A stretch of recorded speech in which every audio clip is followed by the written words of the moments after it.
Já, það eru 2 bækur sem að hafa lengi verið í uppáhaldi hjá mér og ég var ánægð að fá að tala þær. Það annars vegar Grasið syngur eftir Doris Lessing og Dauðinn í Feneyjum eftir Thomas Mann.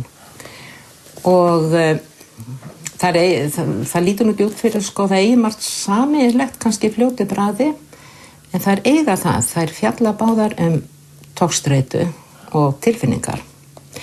Hjá Lessing það kona sem að býr út í sveit með manni sínum í óhamingjusömu hjónabandi í Ródesíu á þeim tíma þegar hvítir menn voru þar með yfirráð og fyrirlitu svarta menn.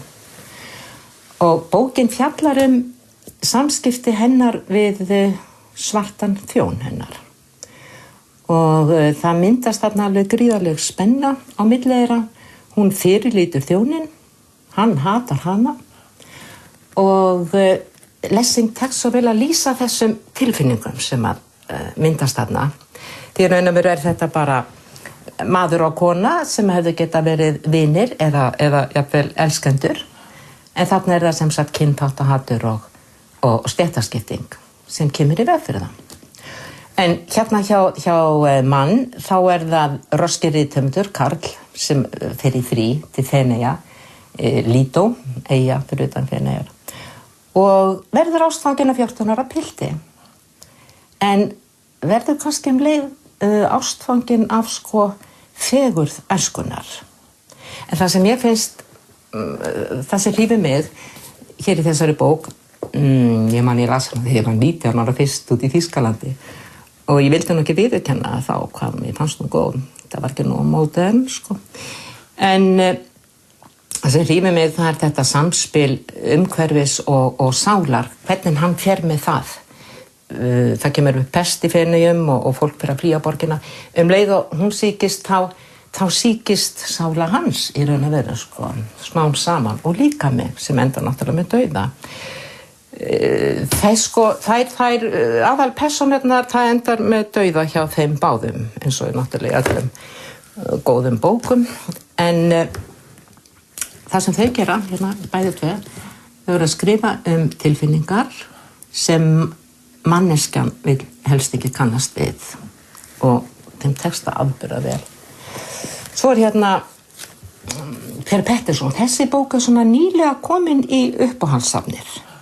Og það tekur það langan tíma að komast inn í elítuhylluna þar sem maður fann að fela bækurnar svo enginn fá þær lánaðar.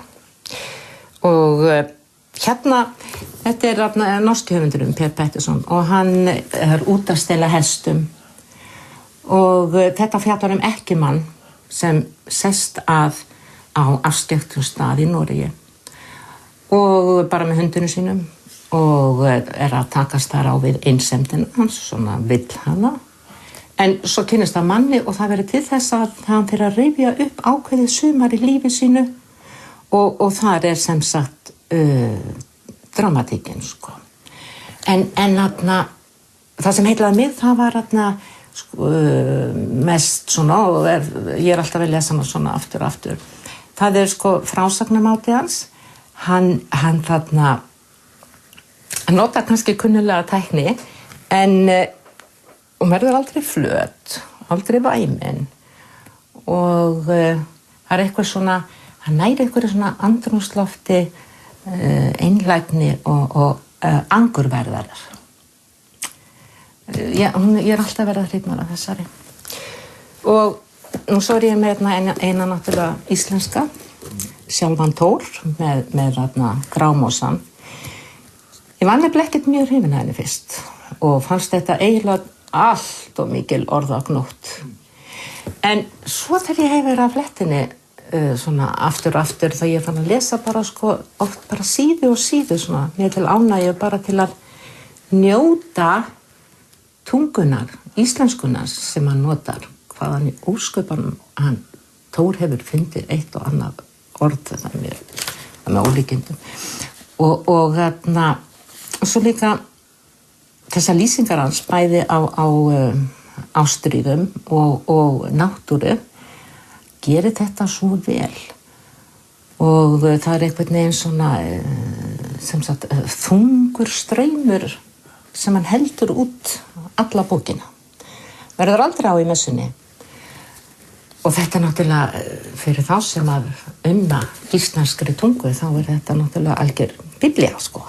Já, það þannig sko þegar ég les bækur og heillast þá finnst mér endilega þá þarf ég að lesa þetta upp fyrir aðra það að deila þessu með öðru og þegar ég var að lesa Thor ég man ekki hvort það var í fyrstu annað sinn þá engin heima nema bara dóttir mín sem að í baði og ég komst að geta að henni, það var læst en ég var ekkert að láta það sko stoppa mig og bara stilti mér upp hérna fyrir fram að baðherbergisdyrnar og las bara hástöfum úr Grámasonum og hún greinilega verið að hlusta því það heyrðist ekki hljóðað innan en svo kom allt innu að heyrði ég svona sagt veikum rómi mamma vatnið orðið ískalt og þá hef ég nú ábyggilega verið búin að lesa nokkuð lengi þessi hefur fylgt mér mjög lengi 3 tragedís eða 3 tragedíur eftir Lorca spænska leikskáldið og ljóskáldið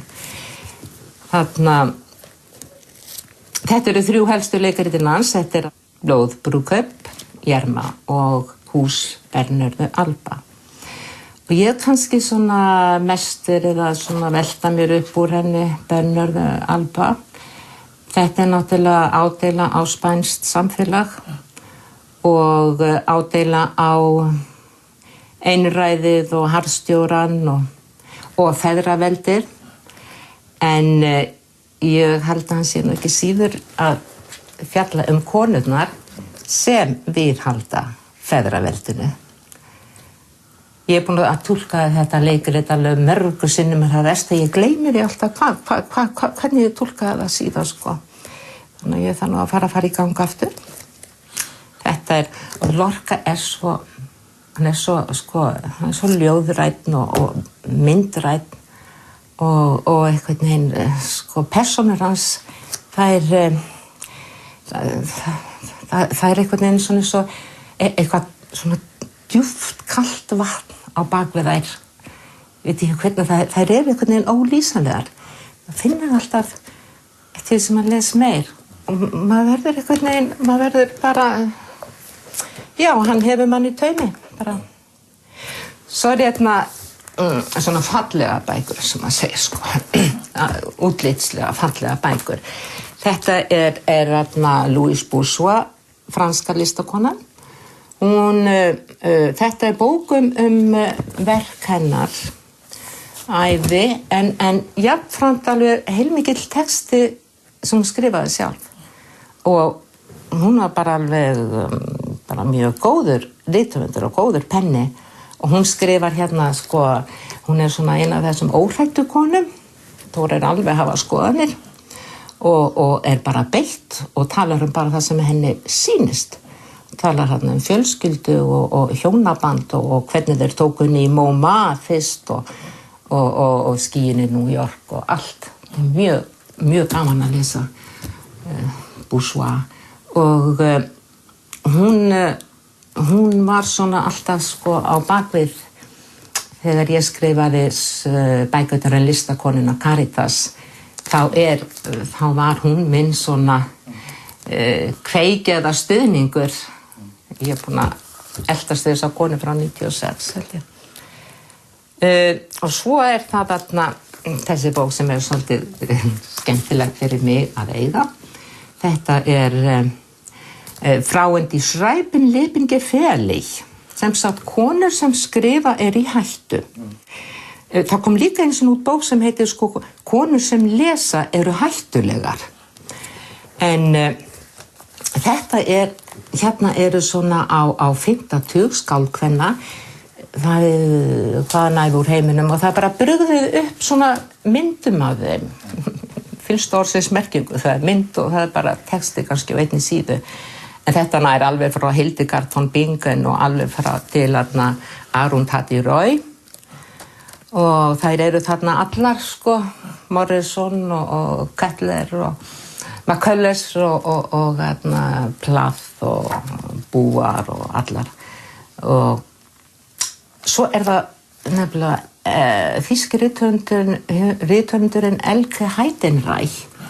Hún skrifa formúla og hún að reyna að komast að því, sko, hvers vegna konur sem skrifa eru sem sagt í hættu.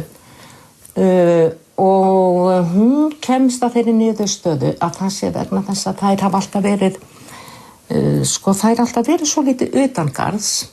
Þær synda á móti straumnum, þær fara ekki í þetta hlutverk sem að samfélagið og fjölskyldan vill að þær fari í. Og þar af leiðandi missa þær sjálfstraustið og þola ekki þessa einsemd, sko, sem fylgir starfi rithöfundarins. Já, ég get svona tekið undir svona ýmislegt sem hún segir, en þarna ég nú ekki enn búin að átta mig á þessu hættulega lífi sem ég lifi.